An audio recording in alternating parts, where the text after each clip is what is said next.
सुकेश इस वक्त मेरे साथ स्टूडियो में मौजूद हैं। सुकेश, इन तस्वीरों को देखकर आप कुछ कहना चाहें? भावुक क्षण है किसी भी बेटे के लिए।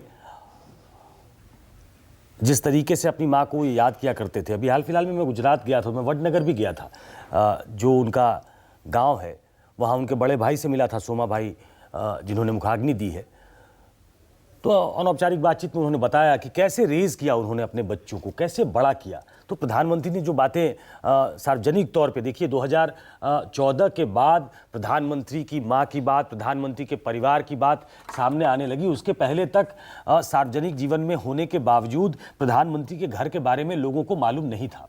प्रधानमंत्री 4 भाई हैं, मेरे हिसाब से 2 बहनें हैं, उनकी 6 संतान थे।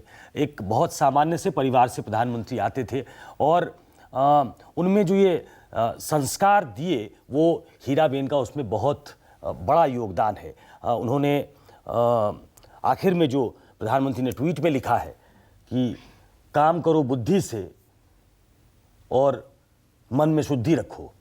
तो ये बुद्धि और शुद्धि, ये जब से देखा मैंने तब से ऐसा लगता है कि एक संस्कार का पुट इस ट्वीट में भी, इस संदेश में भी झलकता है।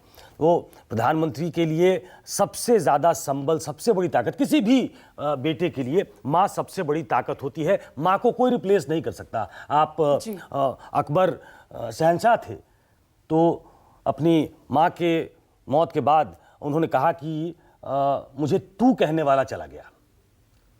शहंशाह को कोई तू नहीं कह सकता, उन्होंने कहा कि तू कहने वाला चला गया। तो प्रधानमंत्री, मुख्यमंत्री हुए, संगठन में बड़े पदों पे काम किया, आज की तारीख में प्रधानमंत्री हैं, देश दुनिया में लोग उनको जानते हैं, वो ताकतवर नेता के तौर पे जाने जाते हैं, अपनी पार्टी के तो सबसे बड़े नेता हैं। लेकिन माँ और इस माँ शब्द में इतनी ताकत है कि आज वो जब गए होंगे, यहाँ पे प्रधानमंत्री जाते रहे हैं अपने जन्मदिन पे आशीर्वाद लेने, अपनी माँ के जन्मदिन पे। हम लोग जब शुरुआती दिनों में, जब वो मुख्यमंत्री थे, तब वो एक सरकारी घर में रहा करती थी। इनके सबसे छोटे भाई जो हैं पंकज मोदी, वो सरकारी नौकर थे, तो उन्हें जो घर मिला हुआ था, एक छोटा सा घर था, वहाँ भी प्रधानमंत्री जाया करते थे अपनी माँ से मिलने, और उसके बाद वोट देने जाया करते थे, या वोट देकर फिर उनसे मिलने जाया करते थे। तो पहली बार तारुफ वही हुआ था। वो एक ठेठ गुजराती महिला थी, हिंदी कम समझती थी, लेकिन प्यार की भाषा सबको समझ में आती है। तो अपनी, कहते हैं 2002 में उन्होंने कह दिया था कि हमारा बेटा प्रधानमंत्री बनेगा। देखिए, वो राजनीतिक क्षेत्र में काम करते हैं और हर माँ को लगता है कि उसका संतान एक दिन बड़ा बनेगा। तो राजनीतिक क्षेत्र में सबसे बड़ा पद क्या होता है? प्रधानमंत्री। उन्हें उस वक्त नहीं मालूम था कि इनके भाग्य में, नसीब में क्या लिखा है, लेकिन एक माँ अपने बच्चे को सर्वोच्च शिखर पे पहुंचाना चाहती है। और हीरा बा जो है उनसे जुदा नहीं थी, वो अपने बच्चों को वहाँ देखना चाहती थी। तो एक साधारण से परिवार से निकला हुआ एक लड़का, उसने अपने तप से, अपने माँ के आशीर्वाद से इस स्थान पे वो पहुँचे हैं। लेकिन ये आखिरी विदाई किसी भी बेटे के लिए, वो उसको शून्य में भर देने के लिए काफ़ी होगा। तो दुखद पल है प्रधानमंत्री के लिए। लेकिन 100 साल की हीराबेन सब कुछ देख कर गई हैं। और मैं आपको बताऊं कि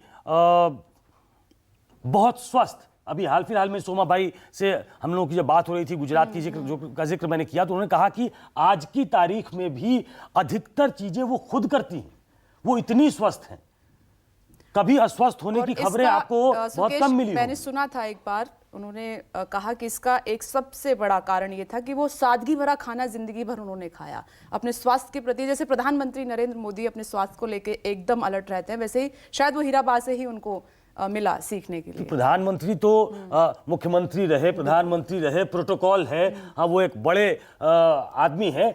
हीराबा ने वो तकलीफ भी देखी है, वो संघर्ष भी किया है, वो संबल भी दिया है अपने परिवार को, और आज भी एक सामान्य महिला की तरह वो रहती थी। लेकिन जिस तरीके से उन्होंने अपने आप को कंडक्ट किया, जिस तरीके से अपने जीवन की पालना की उन्होंने, वो उनको स्वस्थ रखे हुए था आज की तारीख में। कि 100 साल, अभी 2022 का चुनाव जो अभी निपटा है, 8 तारीख को उसके नतीजे आए, जिसमें नरेंद्र मोदी ने कहा था कि भूपेंद्र जो है वो नरेंद्र का रिकॉर्ड तोड़ेगा, वो टूट गया रिकॉर्ड। उसमें भी मतदान करने गई थी वो। पहली बार व्हील चेयर पे, तो ये मतदान वो घर से भी बैठकर कर सकती थी, लेकिन शायद ये एक संदेश के तौर पे था कि हम ये युवा कर्तव्य पीढ़ी है। के लिए, हम ये युवा पीढ़ी बिल्कुल, के लिए बहुत लोग वोट देने नहीं जाते हैं, शायद ये संदेश के तौर पे था, वो इसे अपना कर्तव्य समझती थी कि हमें इस महापर्व में हिस्सा लेना है, और इसलिए उन्होंने जाकर वोट दिया। हर बार जाती थी, एक दो बार हम लोगों ने उनको ऑटो से उतरकर वोट जाते हुए देखा है जब हम गुजरात के चुनाव कवर करने जाया करते थे। तो एक सामान्य सी महिला आज की तारीख में भी सामान्य जीवन जिया करती थी। उनके आसपास सुरक्षा के जवान, एसपीजी और ताम झाम तभी पहुंचता था जब प्रधानमंत्री पहुंचने वाले होते थे, तभी कुछ सिक्योरिटी वहां बढ़ती थी। हालांकि आज तो प्रधानमंत्री एक सामान्य बेटे की तरह गए हैं, वहां पे सुरक्षा भी न के बराबर थी। आपने सही बताया कि शायद निर्देश था, नहीं तो अभी तक काफी भीड़ हो जाती। वहां पे चूंकि प्रधानमंत्री की मां है, प्रधानमंत्री खुद कंधा दे रहे हैं अपनी मां के पार्थिव शरीर को, तो बहुत लोग इकट्ठा हो जाते। शायद इसको बहुत सादगी से मनाने का निर्णय लिया गया है, इसलिए मात्र मुख्यमंत्री और हर्ष संघवी जो गृह मंत्री है वो वहां पे मौजूद पाए गए, जो जिनको मैंने देखा है। तो स्पष्ट निर्देश रहा होगा कि बहुत भीड़ न लगाया जाए, और प्रधानमंत्री कर्तव्यों को लेकर भी। शंकर सिंह वाघेला भी पहुंचे, देखिए उनके राजनीतिक प्रतिद्वंदी हैं, लेकिन आज इस मौके पर वो पहुंचे क्योंकि ये पल सभी के लिए बहुत भारी है। देखिए, मैं आपको एक बात बताता हूं, और इसी बहाने लोगों को यह पता चलेगा। शंकर सिंह वाघेला उनके आज के तारीख में पॉलिटिकल एडवर्सरी हैं, वो राजनीतिक प्रतिद्वंदी है, पिछले कुछ दशकों से हैं। जब से मुख्यमंत्री का पद छोड़ा उन्होंने, जब से बीजेपी तोड़ दिया उन्होंने, तब से उनके रास्ते अलग हो गए। लेकिन शंकर सिंह वाघेला एक स्वयंसेवक रहे। शंकर सिंह वाघेला और नरेंद्र मोदी, मुझे यहाँ तक जानकारी है, और ये बात खुद उनको बापू कहते हैं वहाँ शंकर सिंह वाघेला को, कि जब स्वयंसेवक थे नरेंद्र मोदी, तो मुझे एक जगह जाना था और मैं एक अच्छे बिल्ट जो जिसका हो उस लड़के के साथ जो बाइक चला सके, तो नरेंद्र मोदी को हमने चुना। वो स्वयंसेवक थे, मेरा परिचय था उनसे, वो आते जाते रहते थे। तो शायद उनके पास वो तस्वीर भी है जिसमें नरेंद्र मोदी बाइक चला रहे हैं और शंकर सिंह वाघेला किसी राजनीतिक कार्यक्रम में हिस्सा लेने जा रहे थे। तो उस समय का साथ रहा है, बीच में ये राजनीतिक दूरियां हुई और उसके अपने राजनीतिक मायने हैं, मतलब है, लेकिन उनके बहुत गहरे संबंध नरेंद्र मोदी से रहे हैं, इसलिए कुछ चुनिंदा लोगों में आप शंकर सिंह वाघेला को देख सकती हैं। दोनों साथ साथ काम कर चुके हैं। जी, इस ट्वीट का मैं जो तस्वीर ट्वीट किया प्रधानमंत्री नरेंद्र मोदी ने अपनी मां की, जिसमें वो हाथ में दिया लेकर बैठी हुई हैं, बहुत चुनी हुई तस्वीर है, इसका मैं जिक्र जरूर करूंगी। उसमें वो लिखते हैं, शानदार शताब्दी का ईश्वर चरणों में विराम।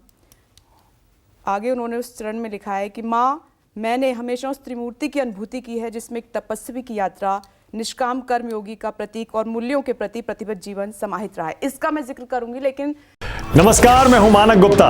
अगर आपको हमारा ये वीडियो पसंद आया हो तो इसे लाइक और शेयर जरूर करें, और हाँ, हमें सब्सक्राइब और फॉलो करना ना भूलें, ताकि आप देश और दुनिया की कोई खबर मिस ना करें।